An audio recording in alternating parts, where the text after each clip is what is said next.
None of these are sunshine and rainbow movies. Hey guys, welcome to The Realists. I'm Rebecca. This is Liam. Hello. Welcome. We are the ranking experts at WatchMojo. You know that. I know that. Anyway, so we think we're qualified to tear apart Rolling Stone's Peter Travers' top 20 movies of 2018. What do you think? Let's get into it. Let's They're do it. trash. Let's do it. All right, let's jump right into it at number 10 with Green Book. Yes, otherwise known as one of the Farley brothers trying to make an actual good movie. Not that Dumb and Dumber is not good, but this is a road trip movie. yes, true. It's very different true. though. The movie everyone's calling the... Reverse Driving Miss Daisy.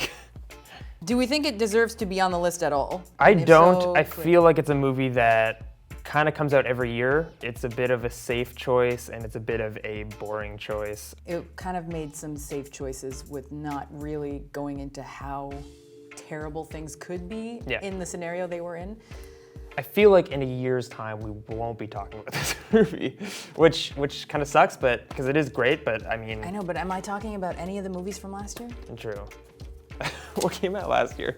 Exactly. Well, Moonlight was last year, wasn't it? No, that was 2 years ago. Ooh. Then I don't know. Yeah. But anyway, at number 9, the cringe pick, 8th grade. Definitely cringe pick. No. You were saying that you will never watch this movie again. No, I don't. It was really good. I really liked it. I don't want to watch it again because I don't want to relive my teen years. I think I have seen this movie like 5 times at this point. I think it's so rewarding for a rewatch. Okay. And I think it does something really interesting that teen comedies haven't done in years. Oh, 100%. I think every teen comedy that's come out recently has always done this thing where they reference John Hughes a whole bunch, but this movie kind of like lives in the moment. I would put this pick higher, honestly. I think it's one of the movies this year that has truly done something original and kind of pushed the genre forward past this kind of like John Hughes, like looking back at the past kind of thing. I actually saw a review article that was called, and I'll have to read it because you'll see, how Bo Burnham uses like language to capture an age of like anxiety in 8th grade. And basically it's about how the filler words like and like indicate the process of struggling and not unintelligence. Yeah. And I thought that was a really interesting, like there's just so many layers to this movie is basically the point. Just the moments of her like talking to the camera are so like realistic and very like she's actually doing that and she actually has a YouTube channel and it's very cringy and very awkward to watch, but it's great. All right, at number 8 we have the light pick, First Reformed. The light pick. I'm totally joking. It's a very heavy movie. Oh yes, very, very heavy movie. I think this one got a lot of critical acclaim, and I somewhat agree. I think it kind of goes some weird places towards the end that I thought kind of got a bit full of itself. I feel like it loses it in the third act. Yeah, for sure. It's just like movie, what? Yeah, and then Paul Schrader just kind of like goes insane. I don't know if it was intentional, but probably like the worst use of green screen I've ever seen in a movie. I may get hated on for saying that, but I want to know, like, what is this movie about? There's a lot to There's unpack. a lot. Like, is it against the church? Is it about pollution? Is it about like anti-commercialization? Like, what is it? I kind of got a bit of a pollution thing as a whole. I think the cinematography is also a high point for sure. But that being said, not a movie I'm gonna watch again. I would really only recommend watching this if you're having like a really bad day and you want to feel lower. Have a worse day? Like, Sometimes I have those days. I don't know. I mean, like sometimes I have those days where I just want to Wallow? watch a depressing as hell movie. Fair enough. From First Reformed to First Man. Yes. At number 7, Rolling Stones. Number 7, First Man. I'm calling this the dad pick of the year because literally every dad loves every space movie. True. Very true.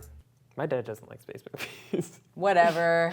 I find this year was like a really poor year for like dramas and this kind of movie.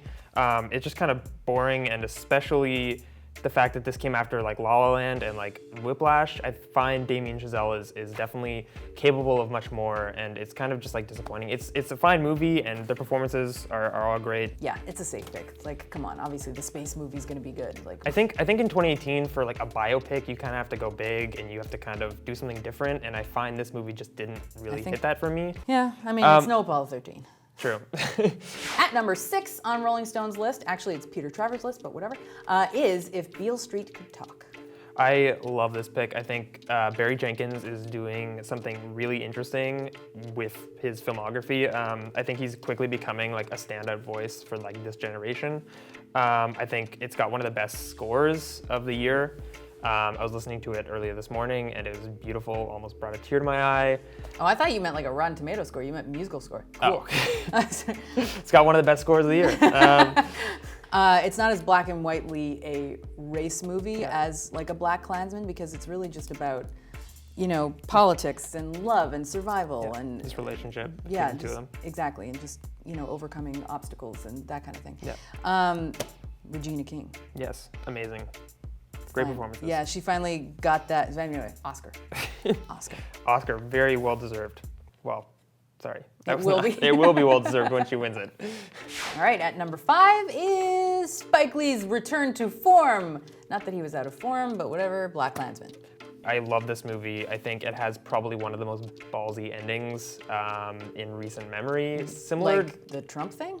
yes. Well, like the whole like archival footage stuff at the end. It was funny where it needed to be funny. It was like touching where it needed to be touching, and it was just like I enjoyed it for the entire runtime, and that's all I could really ask about a Spike Lee movie in 2018. Right. I thought it was interesting though that there's so much racial tension in the United States right now, and he chose to make a movie that was set in like the 70s. Yeah. I guess that also makes a point, which is that not much has changed. Yeah, I think it's a story that I think is perfect for this year. I think especially, and yeah, I think it's one of the more memorable theater experiences I've had. At number 4 is not his favorite, but the favorite. Yes, spelled with a U. Yes. So Americans are probably hating spelling that. Yeah. I am actually surprised that Emma Stone can pull off a period movie. I know. I was surprised even when this trailer came out. I was like, I didn't know they were making this, and I didn't know that Emma Stone was making a movie with him. But I think somehow it's one of the funniest movies of the year, and he's such a weird director. Yeah. But, I want to talk about Olivia Colman just because she's kind of the standout performance in a movie full of standout performances. Not the least of which is Nicholas Hoult. yeah.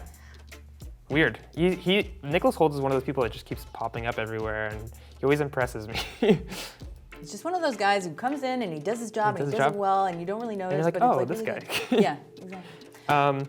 I think this is a fitting spot. 4 is a good, nice spot. It's like right in the middle, and It's pretty high. well appreciated. But, yeah. All right, we're on to number 3, where we're really starting to agree, sort of, except for placement. Yes. Black Panther. I think this is a great entry to the list. I don't know if I'd put it so high. I think for me personally, Okay, wait, Black Panther or Infinity War? Black Panther is a better movie. I think Infinity War had the bigger cultural Stakes. And impact. impact. That's what I'm looking for. This is like the first year where I've been like, I think this year was dominated by superhero movies. I think those were some of the best movies this year. If you saw our last episode of The Realists, I really like action movies, and this is about as close to an action movie as there is on this list. Yep. But then I'm like, do they even really make straight action movies anymore? Like we were talking about this earlier. I mean, like Mission Impossible Fallout was really like the only like big, Which we put on our list. good. Yeah, we did put on our list. It's nice to see a movie with such great vision get recognized. I think like Black Panther did what it was supposed to do, and it did it well, and I think it should be applauded for that, to be honest. All right, Liam, I think we've been agreeing too much. We're on to number 2 with A Star is Born. Did you like that movie? I absolutely hate this movie.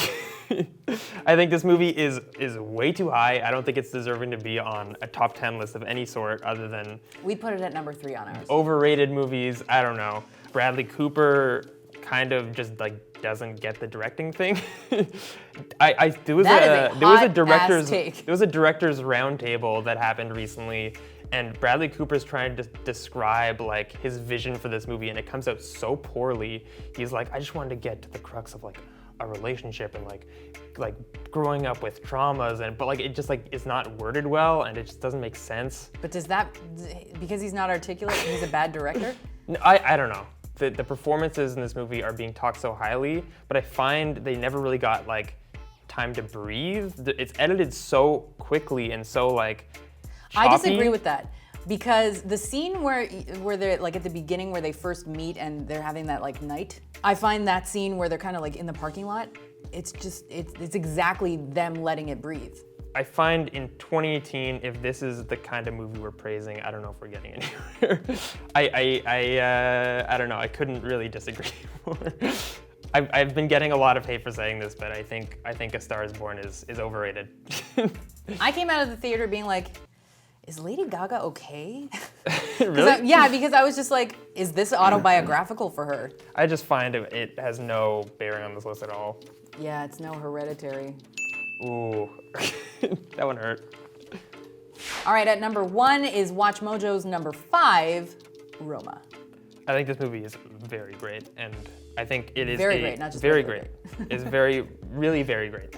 I think it might be a safe pick for number 1 or Best Picture because like I don't think it's safe. I think it's a bit of a hot take. Because really, I think like especially the Academy of Arts and Science has been very generous to Alfonso Cuarón in the past with Yes. Gravity and. The reason I think it's kind of a hot take for number 1 is because it's not what I would call accessible to most people. Very true. It is a slow movie, a very slow movie. It's like it's over 2 hours. All right, can we talk about the lead actress? Yes. I'm going to pronounce her name now. Yalitza Aparicio. Yalitza Aparicio. Yes. I was really blown away by her performance, considering that I read up and she's had no formal acting training. She It's her deserved me to first pronounce movie. her name right, Yes. so I tried. Amazing. A lot of this movie is just like literally long takes of her. I think number 1 is a fitting spot. I think it's a bit safe, but I think fitting. I think I would rather see something a bit more universal at number 1. I think that a movie that everybody saw and everybody loved. A Star is Born. I'm kidding. Oh boy. I'm totally joking. Bone to pick with that. I don't necessarily have a pick for that, which would have been a good soundbite to end on. But well, thank you guys for watching The Realists. Thank you for joining me, Liam, and discussing the films. You guys should list your top 10s in the comments and enjoy the rest of our end of year content and have a great holiday. See you next time. Bye. Bye.